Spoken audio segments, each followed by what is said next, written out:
Hey everybody, welcome back to part 2 on Usher syndrome. So let me tell you a little bit about myself. I do have Usher syndrome type 2. So Usher syndrome can affect your ear and eyes, and what happens is it can make you fully deaf or hard of hearing, and it can make you fully blind or visually impaired.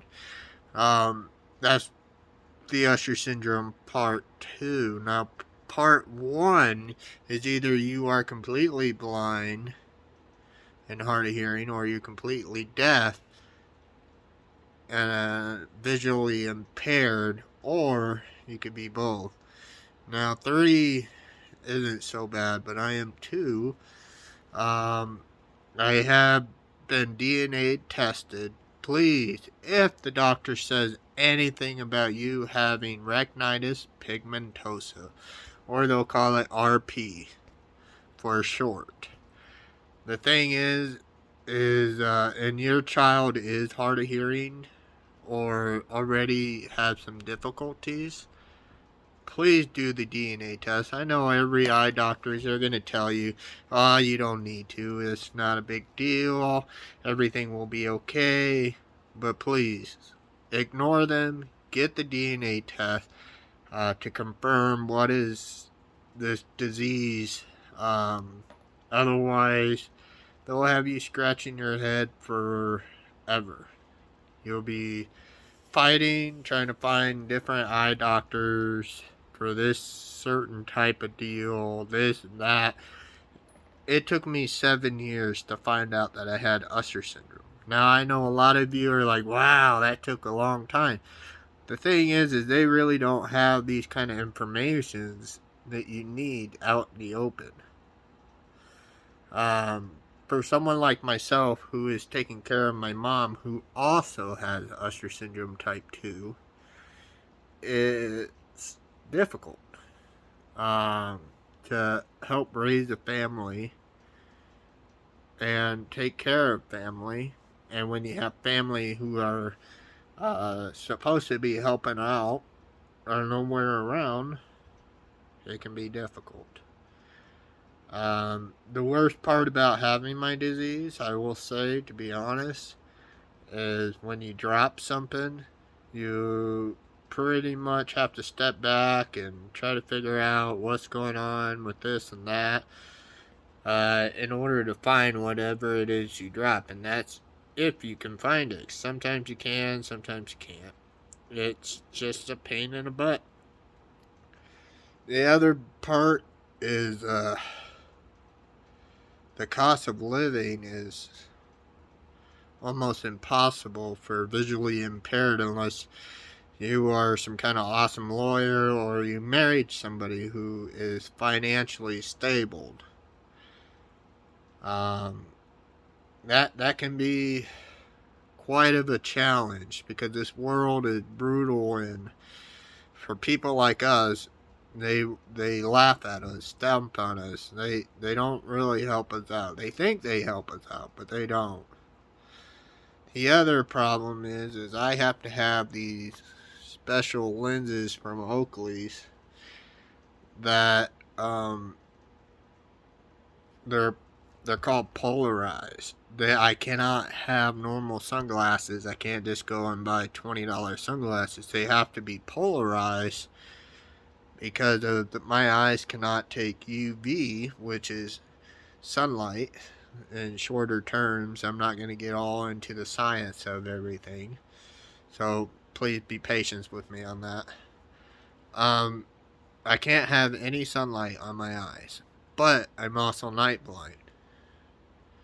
So it's kind of a double whammy. It's like kind of dang if I do and dang if I don't. You know what I mean? But I will be honest, depression plays a big part of all of this.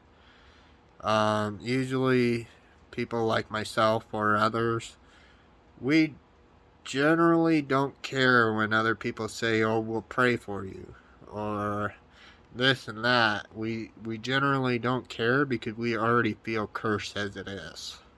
Well, at least for me. Um, I'm taking care of my family and fighting this disease, and it's just I don't get a break. I don't get to breathe. I don't get to do the fun things I wanted to do. I don't really have good friends. Maybe after making several of these videos I can have some good friends. But for now, all my freedom has been taken away from me. I don't get to drive anywhere.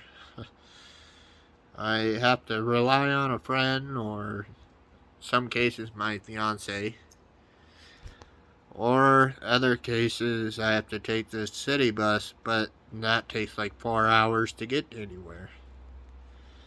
So they don't really have a good system for blind people to get around. But man, Elon Musk, if you do see this video, I want to meet you, and I want to talk about how can we make self-driving vehicles for blind people who that can make it affordable, so we don't have to rely on everybody, and maybe gain some of our life back. That would be awesome. And the other thing, when I say I don't really care about people when they say they are going to pray for me, and the reason I say that is not because I don't believe.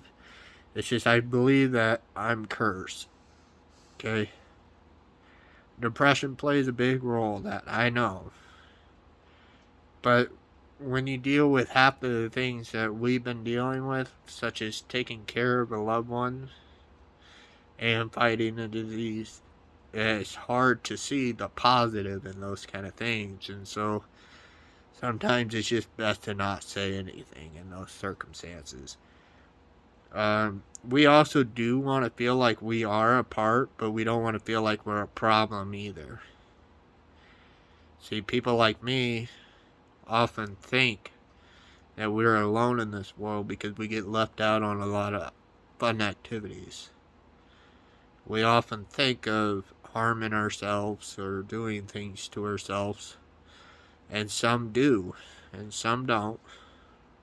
But instead of trying to push up on more of the negativity, or trying to say we pray for you, why don't you try this? Why don't you study what their disease is like?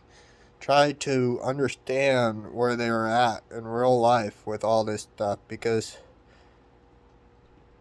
nothing more would make them happier than seeing you trying to understand what it's like for them. Day in, day out. It's difficult. Not a blast. And for someone like me, my whole life got split upside down just because of this. I love all of you guys. Hope you guys stay tuned.